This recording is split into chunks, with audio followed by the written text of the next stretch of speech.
Kubor nakaslem jong unongsan Hima.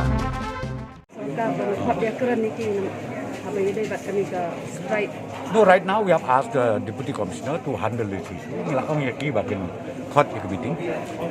Yan ay iba ni kren bat ke joint action committee. Kin kaniya sa na level jo district administration. Andai ini commercial vehicles ki kentai ke jingkot yang ke DC ke bagi ong ba kani ke kam ke dei baik kam keren bat kosoka. Ha. Teman-teman penduna ya ka tax na matang ikot kali 10% bat ya ka ses petrol ses or persen. Hi ya kata hi tang basu ong ma ki kamta kamla ban lo.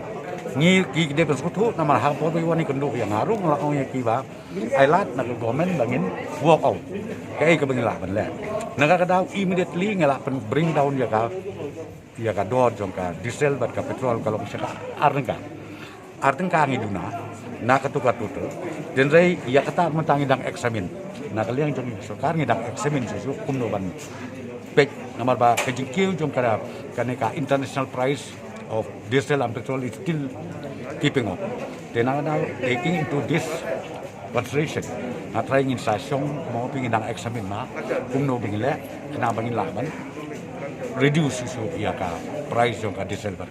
Person ni ikinong hikay ro day kila challenge but bon hiki brio kila challenge bahaya kena ka ses balai puwe day of hi claim om ka dinam ta education sector lapan pun pensai kono ka dor kan day kono ka dor wa bi kim day ban selong emotional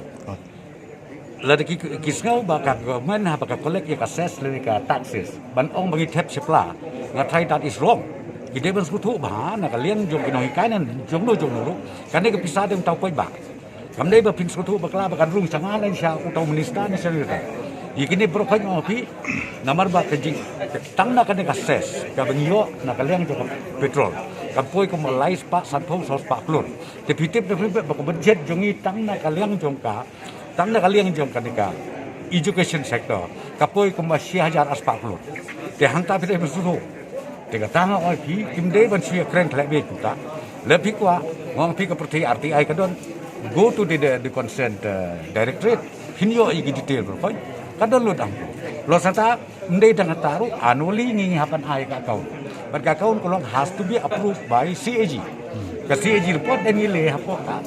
ka house sibel ale hapo ka house kamu katu kala ka public documents ka baro kila ban ya grand kila ban ya page ban ya study le ban suya le ka allocation ka ba le be tulong kulung kuna ngatrai kamba kim day ban le tang ong pin namar ba everything is black and white kim day ban long doubt ya ka ka bangile mangine kaso